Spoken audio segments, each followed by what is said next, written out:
வாங்க வணக்கம். இன்றைக்கி நம்ம வீட்டில் பச்சை தக்காளி சட்னி செய்ய போகிறோம்ப்பா. தேவையான பொருட்கள்ப்பா: சின்ன வெங்காயம், தக்காளி, வெள்ளைப்பூடு, புளி, வத்தல். 100 கிராம் வெங்காயம், சின்ன வெங்காயம் போட்டுருவோம். 5 தக்காளிப்பா. ஒரு 7-8 பூடு வெள்ளைப்பூடு உரித்து வச்சுருக்கு போட்டுருவோம். 5 மிளகா வத்தல், புளி, இந்த கடுன்ட்டு கொஞ்சோண்டு புளி, தேவையான கல் உப்பு. இப்போ இதை அரைச்சி எடுத்துகிட்டு வந்துடுவோம்ப்பா. தாளிக்கிறது கொஞ்சம் எண்ணெய் ஊற்றிடுவோம்ப்பா.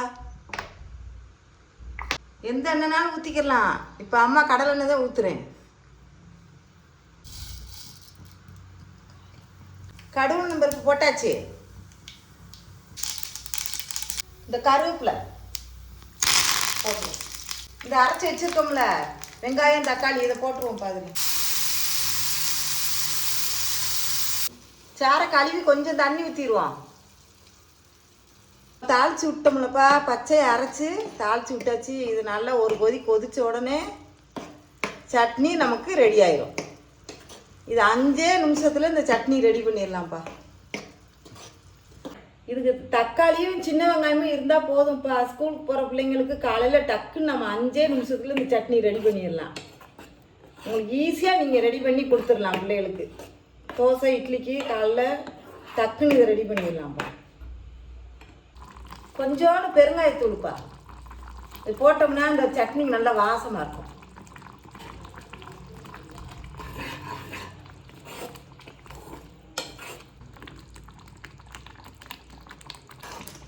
இந்த பாருங்க, சட்னி நல்லா கொதிச்சிருச்சுப்பா.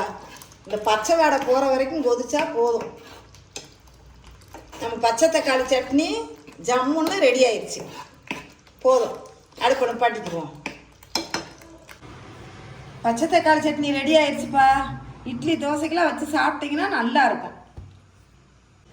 இந்த வீடியோ பிடிச்சிருந்தா லைக் பண்ணுங்கள், ஷேர் பண்ணுங்கள். நன்றி, வணக்கம்.